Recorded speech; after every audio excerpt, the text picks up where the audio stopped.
আসসালামু আলাইকুম। হ্যালো দর্শক,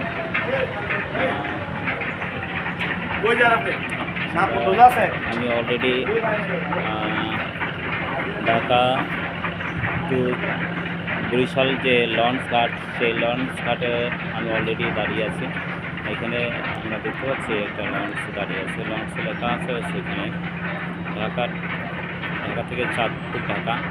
তারপর ওই পাশে আরও লঞ্চ আছে। ওটা হচ্ছে আপনার বরিশাল, ঢাকা টু বরিশাল। অনেক বড় বড় লঞ্চ। খুব ইচ্ছা ছিল জিনিস চোখে ফেরিঘাটে ঢুকে লঞ্চের দৃশ্যগুলো দেখব, কিন্তু আমার বাস্তবতা পূর্ণ হইল। আমি অলরেডি লঞ্চ ঘাটে দাঁড়িয়ে আছি, কিন্তু লঞ্চ ঘাটের যে পরিস্থিতি, যে পানিগুলো কিন্তু বন্ধ আছে। একটা অনেক লোক আমরা দেখতে পাচ্ছি, অনেক লোক কিন্তু নৌকা নিয়ে চলাচল করতেছে। আমার বাস্তব জীবনের অভিজ্ঞতা, আমি নিজ চোখে লঞ্চ ঘাটে আসবো, এটা আমার কখনো কল্পনাও করতে পারিনি আমি কিছুদিন আগে। এখন নিজ চোখে দেখতে পাচ্ছি। অনেক সময় লঞ্চ দুর্ঘটনা ঘটে, যে লঞ্চগুলো আমরা টিভির পর্দায় দেখতে পাই অথবা ইউটিউবে, ইন্টারনেট জগতে আমরা দেখতে পাই, কিন্তু সেটা আজকে আমি আমার নিজ চোখেই দেখতে পাচ্ছি। লঞ্চ ঘাটে আমি অলরেডি চলে এসেছি। আমার এখানে আসার উদ্দেশ্য আসলেই একটা ছিল না, কারণ আমি একটা উদ্দেশ্য নিয়ে এখানে লঞ্চ ঘাটে ফেরিঘাটে আসিনি। এখানে আসার উদ্দেশ্য প্রধানত হচ্ছে আমি একটা চশমা অর্ডার দিয়েছিলাম এখানে, কারণ যে চশমাটার ফ্রেমটা পাওয়া যাচ্ছিল না কোনো দিকে। পরে তখন আমি ইস্পাহানি চক্ষু হাসপাতালে যাওয়ার পর ওইখানে চোখটাকে পরীক্ষা করার পর আমাকে একটা চশমা দেয়। সেক্ষেত্রে সেই চশমাটা ফ্রেমটা আমি পাচ্ছিলাম না, মানে ওখানে ফ্রেম ছিল না যে ফ্রেমটা আমার পছন্দ ছিল। পরবর্তীতে আমার ওইখানের এক বড় ভাই আমাকে বললো যে ফ্রেমটা হচ্ছে ঢাকা চক বাজারের ওইদিকে পাইতে পারেন, যদি ওইদিকে যান তাহলে পাইতে পারেন। সেক্ষেত্রে আমি এইদিকে অর্ডার দিয়েছিলাম, এইদিকে অর্ডার দেওয়ার পর এই ফ্রেমটা পাওয়া গেছে। আর চশমাটা নিতে আসার পর ভাবলাম যে একটু লঞ্চ যেহেতু আসছি, আমি একটু দেখে যাই। দেখছেন একটা লঞ্চ কিন্তু অলরেডি ছেড়ে দিয়েছে। এখন চোখের সামনে কিন্তু লঞ্চটি চলে যাচ্ছে, আমরা দেখতে পাচ্ছি।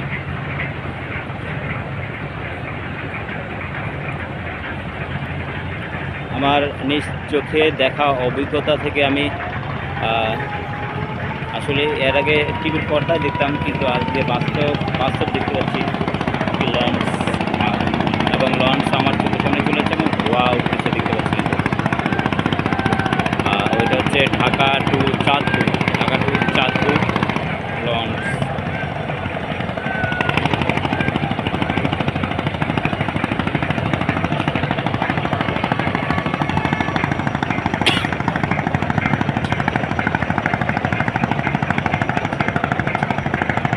লঞ্চটি ঘুরাচ্ছে, সম্ভাবনা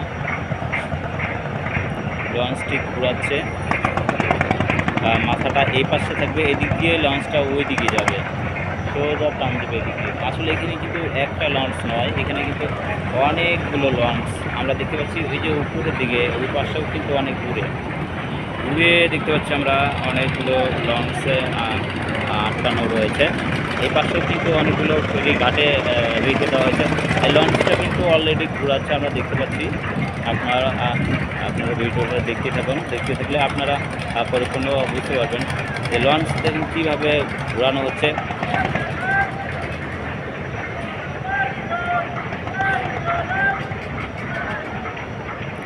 ছোট ছোট নৌকাগুলো আসতেছে।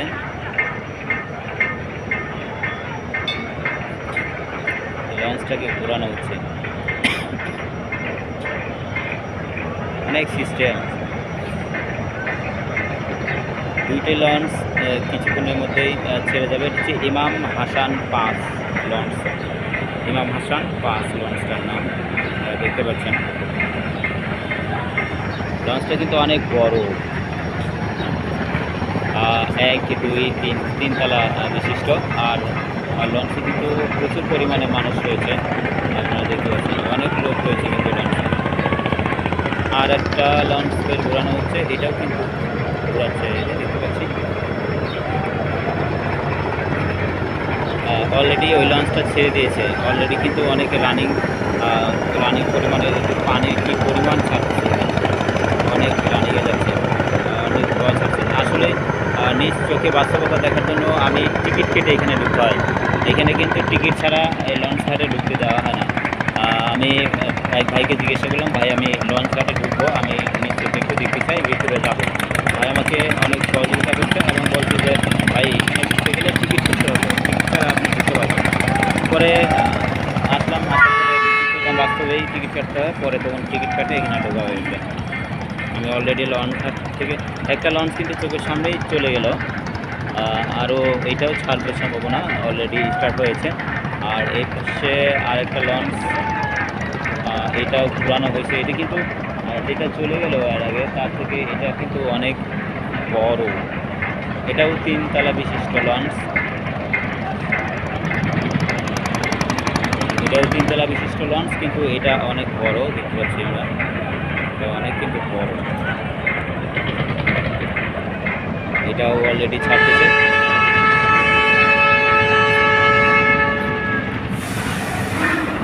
আসলে লঞ্চ আমি এইগুলোতে ভ্রমণ করেছি, প্রচুর রোদ্দুর থাকার কারণে আমার অলরেডি ফেসে অনেক রোদ্দুরের চাপ পড়তেছে, রোদ্দুর মনে হচ্ছে পুড়ে যাচ্ছে, এরকম মনে হচ্ছে। তারপরেও কষ্ট করে ভিডিও করতেছি, কারণ এইগুলোকে ধরে রাখার জন্য। আমি দেখতে পাচ্ছেন নৌকাগুলো থেকে, এগুলো হচ্ছে যারা যে সকল যাত্রীগুলো আসছে, এরা হচ্ছে ছোটো ছোটো নৌকা দিয়ে অন্য ঘাটে পার হওয়ার জন্য এরা এই ছোটো ছোটো নৌকাগুলো দিয়ে পার হয়ে যায়। লঞ্চ কিন্তু আমার চোখের সামনেই এটা চলে যাচ্ছে।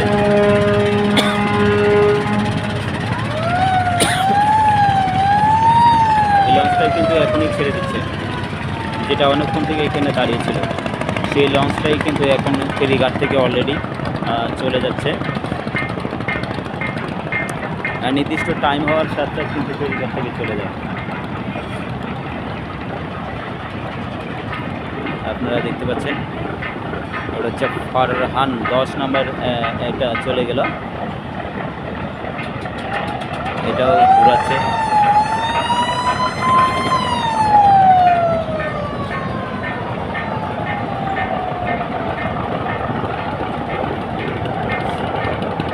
এখানকার একটাই প্রবলেমটা হচ্ছে এখানে কিন্তু আরেকটা লঞ্চ ছাড়তেছে। এটা কিন্তু লঞ্চে ঘোরানোর সিস্টেম হচ্ছে ফ্যান দেওয়া আছে এক পাশে, মানে এক পাশের ফ্যানটা, ওই ফ্যানটা যখন চালু করে সেক্ষেত্রে পানিটা উল্টা দিক দিয়ে ছাড়ে, আর লঞ্চটা কিন্তু ঘুরে।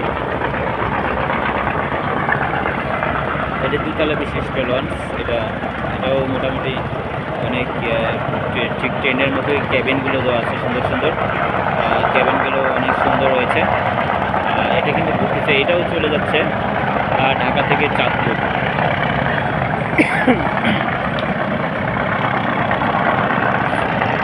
অনেক বসার লঞ্চ, আরেকটি লঞ্চ আবার ফেরিঘাটের দিকে উদ্দেশ্যে আসছে। এভাবে এটা হচ্ছে ঢাকা সোনারতরী 4 চাঁদপুর।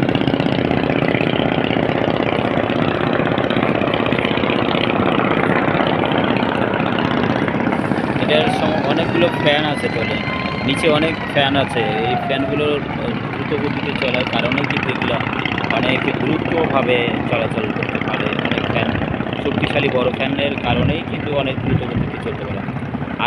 আরেকটি চলে আসছে, এটা হচ্ছে ঢাকা টু চাঁদপুর, এটি কিন্তু আসতেছে। আর আরেকটা হচ্ছে এটাকে ঘোরানোর পর এটা তাই এখনও কিন্তু ছাড়েনি, এটাও ছাড়বে কিছুক্ষণের মধ্যে। আমার বিশেষ করে ফেরিঘাটে ঢোকার উদ্দেশ্য, এর আগে আরেকবার যেদিন আমি অর্ডার দিয়ে গিয়েছিলাম, এর আগে একবার, কিন্তু সেক্ষেত্রে আমার আশা হয়নি। আজকে আমি কিন্তু লঞ্চে বড় লঞ্চগুলোতে চড়িনি, কিন্তু ছোটো ছোটো যে লঞ্চগুলো আছে সেগুলোতে চড়ে যখন আমি কক্সবাজারে গেছিলাম, তখন কিন্তু আমি এগুলোতে চড়েছি। প্রায় ওখানে আমাকে কক্সবাজারে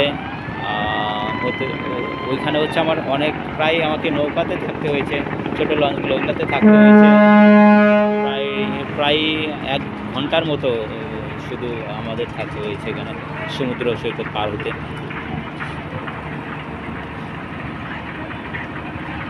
আপনারা দেখতে পাচ্ছেন আরেকটি লঞ্চ আসলো ঢাকার উদ্দেশ্যে, এবং অলরেডি স্লো করে কিন্তু আসতেছে। এটাও কিন্তু 3 তলা বিশিষ্ট, অনেক বড়। আস্তে কিন্তু চাপতেছে।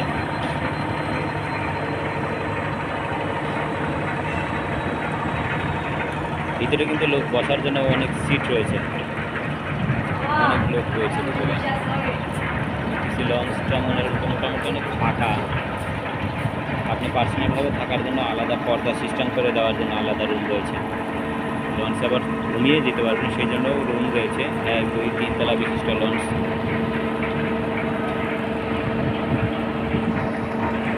আমরা দূরে দেখতে পাচ্ছি অনেকগুলো কিন্তু বিল্ডিং রুমের মতো দেখতে পাচ্ছি, মনে হচ্ছে 1 তলা 2 তলা এগুলো বিল্ডিং।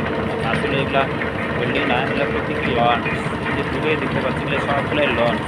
এগুলো হচ্ছে ঘাটে দাঁড়িয়ে আছে, এগুলো একটা করে চলে যাবে। একটা গেটে কয়েকটা করে লঞ্চ থাকে, একটা গেট টিকিট কাউন্টারে। আমরা সামনে যেটা দেখতে পাচ্ছি ওইটা একটা টিকিট কাউন্টার, ওদিকে যে ঢোকার জন্য। আবার এখানে একটা টিকিট কাউন্টার রয়েছে, আবার সামনে আরও টিকিট কাউন্টার রয়েছে। আমি কিন্তু কয়েকটা টিকিট কাউন্টার পার হয়ে এদিকে আসে এই টিকিট কাউন্টার থেকে আমি টিকিট সংগ্রহ করে ভিতরে ঢুকেছি। কারণ ভিতরে ঢুকতে গেলে আপনাকে অবশ্যই টিকিট কাউন্টার থেকে টিকিট সংগ্রহ করতে হবে, তারপরে আপনি ভিতরে ঢুকতে পারবেন। নচেত আপনাকে ঢুকতে দেবে না। টিকিট কাউন্টার ছাড়া আপনি টিকিট সংগ্রহ করা ছাড়া আপনি ভিতরে ঢুকতে পারবেন না, আপনাকে অবশ্যই টিকিট কাটতে হবে। আমার জীবনের স্কিল মোটামুটি ইনশাল্লাহ অভিজ্ঞতাটা এখানে হয়েছে। আমি নিজে থেকে যে আমি দেখতে পাবো, এই ফেরিঘাটে আসতে পারবো, এখানে আমার কখনো পরিকল্পনাও ছিল না। আসলে মহান আল্লাহ তাআলা চাইতো কোনো কিছু, মহান আল্লাহ তাআলা চাইলেই সব কিছুই পারে। কাকে কোন জায়গায় কী দেখাবে সেটা উনিই ভালো জানে। আমি কখনো বুঝতেও পারিনি কখনো যে আমি এইখানে আসতে পারবো। আমার আসার সৌভাগ্য করে দিয়েছেন আল্লাহ তাআলা। আমি নিজ চোখে দেখতে পারলাম যে লঞ্চ কেমন। আমি ছোটোবেলা থেকে টিভিতেই দেখতাম, কিন্তু আমার স্কিলটা সরাসরি দেখতে পাবো এটি কিন্তু আমি কখনো ভাবিনি। দেখতেই পাচ্ছেন এপাশে অনেকগুলো কিন্তু নৌকা, ছোটো নৌকা, এগুলো চলাচলের উদ্দেশ্য হচ্ছে একটা লঞ্চ থেকে যখন যাত্রী নেমে যায়, সেক্ষেত্রে ওই যাত্রী এক ঘাট থেকে অন্য ঘাটে যাবে। সেক্ষেত্রে ওনাকে কষ্ট করে যেন ঘুরে এক দিক দিয়ে ঘুরে যেন যেতে না হয়, সেক্ষেত্রে ওই যাত্রীগুলো লঞ্চ থেকে নেওয়ার পর ছোটো নৌকাগুলো দিয়ে পার হয়ে এক ঘাট থেকে আরেক ঘাটের দিকে যায়। এই জন্য হচ্ছে ছোটো নৌকাগুলো এখানে চলাচল করার উদ্দেশ্য। আপনারা দেখতে পাচ্ছেন ছোটো বহু কিন্তু নৌকা রয়েছে এখানে। আমরা সামনে দেখি, কিন্তু এখানের পানিটা একটু মানে এক প্রকারের গন্ধ আসছে পানিটা থেকে। পানিটা এখানকার কিন্তু প্রচুর গন্ধ, পানিটা গ্যাস প্রচুর পরিমাণে। পানির কিন্তু অনেক গ্যাসাক্ত পানি, আর পানিটা অনেক কালো, পরিষ্কার নেই পানিটা, প্রচুর কালো পানি, ময়লা আবর্জনাযুক্ত পানি আমরা দেখতে পাচ্ছি দূরান্ত থেকে। এই লঞ্চ কিন্তু এখন বর্তমানে কিন্তু কোনো লঞ্চ তাই আবার যাচ্ছে না। আর কিছুক্ষণ আগেই দেখলাম কয়েকটা লঞ্চ গেল। আর একটা ছোট নৌকাগুলো, যেগুলো নৌকার মতো, ওগুলো আস্তে আস্তে একটা দেখতে পাচ্ছি দূরান্ত থেকে। দূরে থেকে মনে হচ্ছে ডুবান্ত অবস্থা, এরকম মনে হচ্ছে। একটা আস্তে আস্তে কাছাকাছি আসুক ইনশাল্লাহ। ছোট নৌকাগুলো আবার ছেড়ে চলে যাচ্ছে, দেখতে পাচ্ছেন ছোট এগুলো।